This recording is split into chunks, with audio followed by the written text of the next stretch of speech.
Hey guys, Alpine companies. Just getting this epoxy injection going. You can see the bubbles going through here. That's what you want to watch for. You're doing this epoxy injection.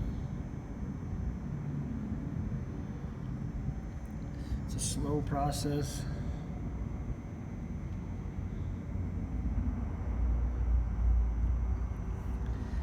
Inject too fast, you're going to blow the zerks off the wall, or you're going to blow the back of the dirt out. Too slow, you're not going to fill up the crack. I've been doing epoxy injection projects for over 20 years. Got about 500 of these ports in here to inject. This tunnel, you can see them all down there. You can follow this project on my website, www.alpinecompanies.com. Click on my YouTube link. You can watch close to 2,000 videos of my projects.